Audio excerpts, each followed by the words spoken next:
Hai sahabat Asyik Film, gimana kabar kalian semua? Semoga kabarnya sehat walafiat dan rezekinya lancar ya. Oke, pada video kali ini Mimin akan menceritakan sebuah film di mana film ini mengisahkan seorang pemuda yatim piatu yang tak sadar bahwa dirinya pewaris pedang kuno yang sekian lama tersegel di altar dewa. Oke, bagaimana kisah selanjutnya? Untuk itu siapin kopi wudhunya dan sama-sama 1, 2, 3, mantap. Kopi kundi. Di awal film diperlihatkan sosok naga bermata satu. Ia diberi julukan Naga Bonar, di mana naga bonar tersebut akan terlepas dari segel altar dewa setiap 27 tahun sekali, yang tentunya akan membuat malapetaka di dunia. Sedangkan di ujung kulon sana terdapat satu sekte kuno, di mana rumor mengatakan bahwa sekte tersebut satu-satunya sekte yang bisa mengendalikan naga secara turun-temurun karena mempunyai jimat penyegel naga yang dikenal dengan sekte Siwu. Di sisi lain, terlihat dua pendekar yang sedang menelusuri jalan menuju keberadaan Naga Bonar. Ia bernama Sumo, murid sekte Siwu, dan Yohan, anak tetua sekte Siwu, di mana Sumo selama hidupnya ia dididik dan dibesarkan oleh ayah Yohan. Ketika sudah besar dan tumbuh dewasa, Yohan ternyata menyukai Sumo. Ia pun mengajak sang kekasihnya untuk menyelesaikan misi dengan diam-diam agar ayahnya merestui hubungan mereka berdua. Dengan penuh harap, Yohan memberikan jimat penyegel naga yang ia curi dari pamannya. Sedangkan di dalam sekte, sang paman yang mengetahui jimat penyegel naga dicuri, ia pun menyuruh senior Yan untuk mendapatkannya kembali.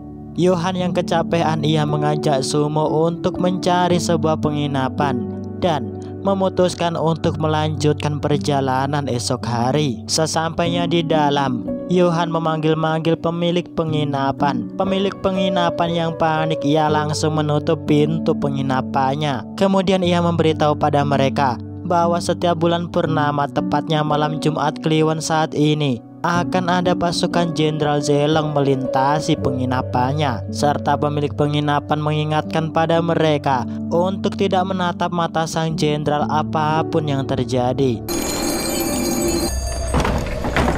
Dan tak lama kemudian pintu penginapan pun terbuka, di mana para pasukan Jenderal Zelong benar-benar datang di penginapan tersebut dengan membawa hawa yang sangat misterius.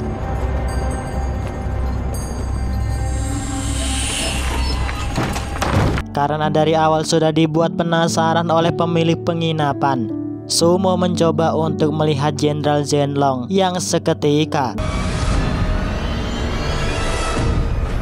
ia terkena genjutsu miliknya. Di waktu bersamaan, datanglah pria tua yang tiba-tiba menyerang Jenderal Zelong. Tak lain ayah Yohan, sang tetua sekte Siwu.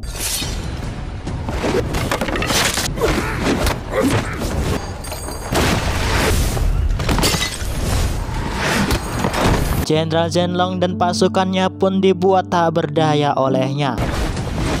Melihat kondisi yang terdesak, Jenderal Zelong mengaktifkan genjutsu Sharingan yang seketika Sumo menusuk ayah Yohan dari belakang. Dengan kemampuan tenaga dalam yang besar, Pak Tua berhasil mementalkan Yohan dan Sumo keluar dari arena pertarungan.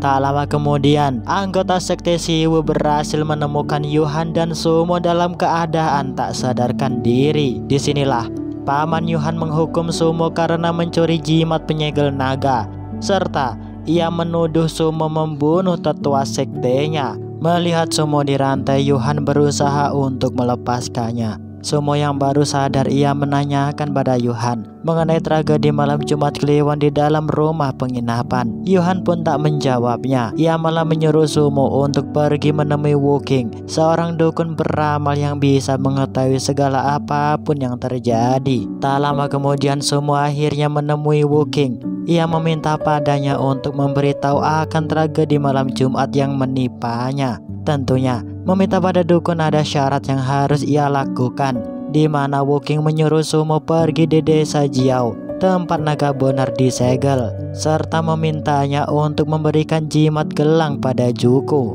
Keesokan malamnya, terlihat di sebuah desa sedang mengadakan turnamen di mana pendekar yang paling kuat akan mendapatkan tawanan perempuan untuk teman tidurnya. Juku yang melihat kehormatan perempuan diremehkan, ia pun menghajar pendekar tersebut.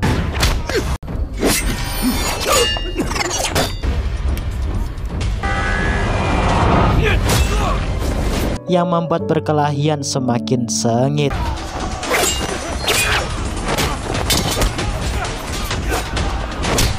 Di waktu bersamaan Sumo pun datang membantu Juku yang sedang dikeroyok.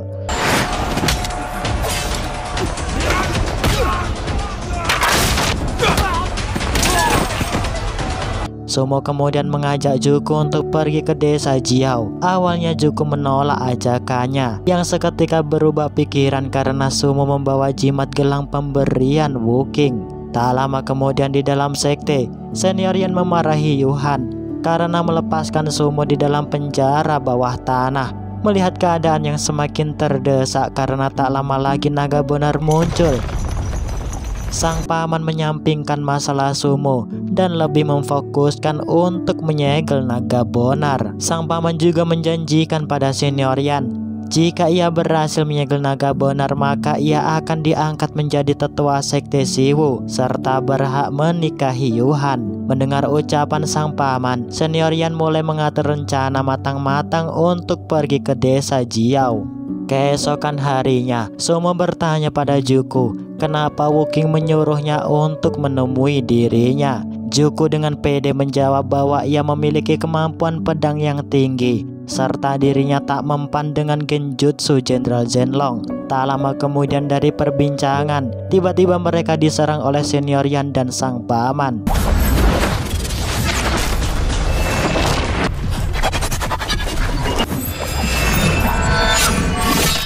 Di mana mereka tak sengaja bertemu karena memiliki tujuan yang sama, yakni menyegel naga bonar. Senior Yan yang melihat Sumo ia tak akan melepaskannya karena sudah dianggap sebagai pengkhianat sekte Siwu olehnya, dan pertarungan pun tak terhindarkan.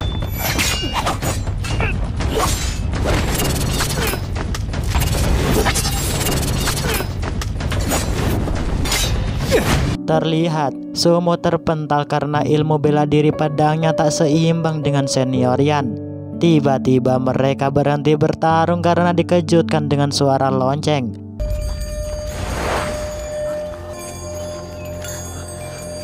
Sumo yang melihat kesempatan tersebut, ia membawa Yuhan ke dalam rumah tua. Disinilah ia mengatakan perasaan yang sebenarnya pada Yuhan, serta memberikan tusuk rambut peninggalan ibu pada Yuhan. Tusuk rambut itulah saksi bisu cinta antara mereka.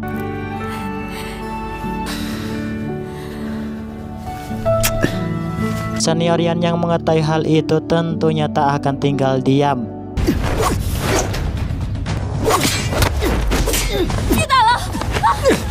Pertarungan pun semakin sengit antara hidup dan mati.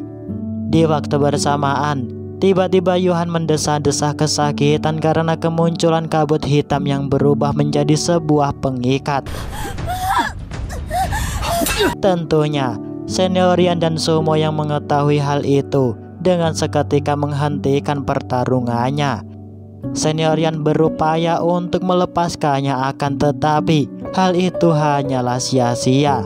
Tak lama kemudian Sumo mengeluarkan jimat pemberian Wuking, di mana gelang tersebut sengaja dikirim oleh Jenderal Zhenlong sebagai tanda bahwa Yuhan akan dijadikan istrinya serta sumber kekuatan untuk membangkitkan naga bonar. Mendengar ramalan tersebut, sang paman menginstruksikan untuk segera pergi ke desa Jiao untuk memulai ritual penyegelan naga bonar.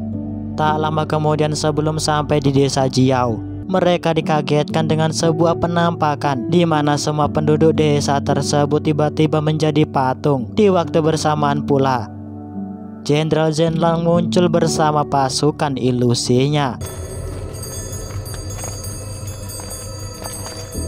Disinilah pertarungan pun tak terhindarkan.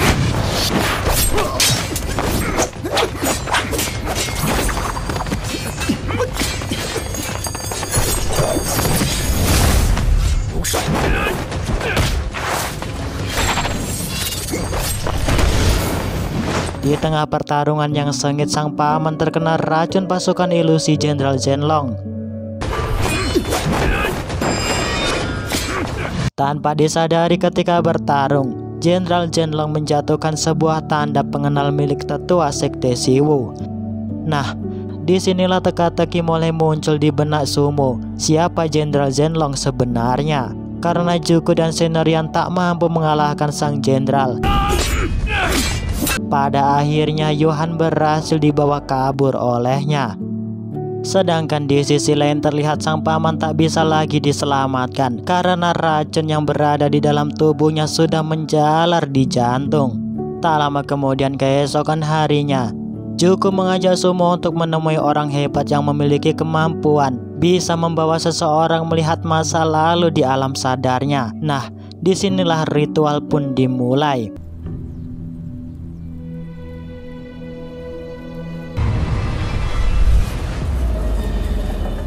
Di bawah alam sadar Sumo, ia melihat akan kejadian malam Jumat Kliwon yang silam. Disinilah Sumo menyaksikan pertarungan sang tetua bersama sang jenderal, di mana sang tetua berhasil mengalahkannya.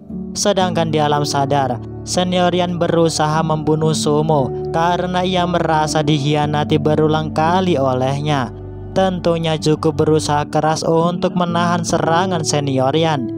Di bawah alam sadar, Sumo melihat sang tetua membuka topeng sang jenderal. Ia pun terkejut karena sang jenderal tersebut ialah ayahnya yang dikabarkan sudah lama mati. Nah, disinilah teka-teki terpecahkan di mana ayah Sumo mengorbankan dirinya untuk menjadi Jenderal Zhenlong bertujuan menyegel naga bonar dari kebangkitannya. Karena jika armor Jenderal Zhenlong berada di tangan orang yang salah, maka akan menjadi malapetaka yang sangat besar bagi penduduk bumi. Karena ayah Sumo berhasil dikalahkan oleh tetua sekte, akhirnya ia juga mengorbankan dirinya untuk menjadi Jenderal Zhenlong selanjutnya. Kita juga diberitahu, jika seseorang sudah memakai armor Jenderal Zhenlong, maka ia tak akan mengingat siapapun. Tak lama kemudian keesokan malamnya, Sumo bersama yang lainnya berhasil menemukan persembunyian Jenderal Zhenlong bersama pasukan ilusi. Disinilah pertarungan mati-matian tak terhindarkan.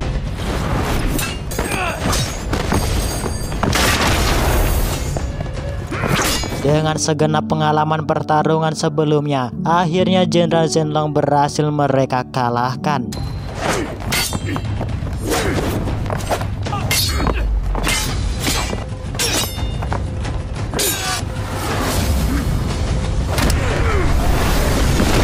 Disinilah Yuhan terkejut bahwa yang menjadi Jenderal Zhenlong ialah ayahnya.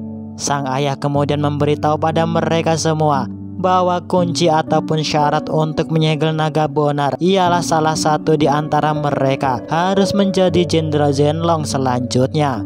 Mendengar omongan sang tetua, Sumo mencoba cara lain agar tak mengorbankan seseorang untuk menjadi Jenderal Zhenlong karena melihat kemunculan naga bonar semakin dekat. Sumo memutuskan untuk segera menuju ke altar penyegelan dewa. Tak lama dari kedatangan mereka, ia pun disambut hangat dengan kemunculan naga bonar.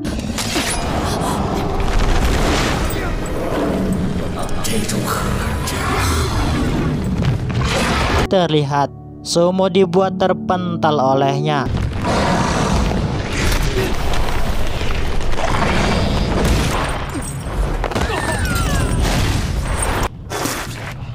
Sumo yang terluka, ia tanpa sengaja membangkitkan pedang legendaris yang sudah membatu selama bertahun-tahun dengan tetesan darah yang ia keluarkan.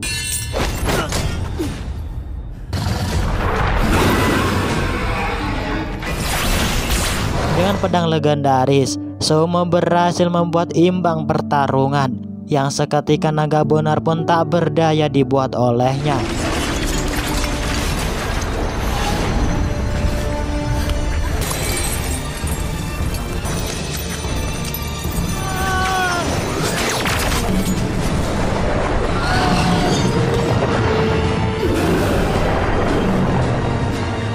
Melihat naga bonar yang melemah, Sumo mencoba menancapkan pedang legendaris tersebut untuk mengaktifkan kembali segel yang sudah hancur. Tentunya perjuangan mereka tak cukup sampai di sini. Karena naga bonar yang kuat, ia berusaha untuk memberontak. Yuhan yang melihat Sumo dan Juku dalam kesulitan, akhirnya ia mengorbankan dirinya untuk menjadi Jenderal Shenlong selanjutnya.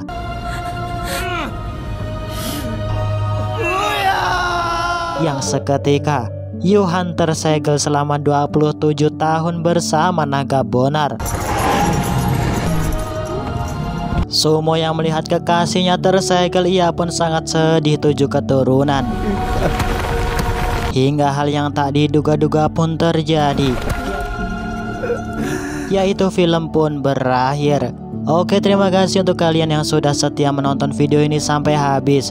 Semoga bisa menikmati dan terhibur di kala kegabutan dan kemageran. Tentunya untuk kalian yang ingin request film-film selanjutnya, silahkan tuliskan di kolom komentar. Oke, Mimin Nasi Film pamit undur diri karena mau bayar utang di warung kopi Mbak Narti. Saya Mimin Nasi Film, bye-bye.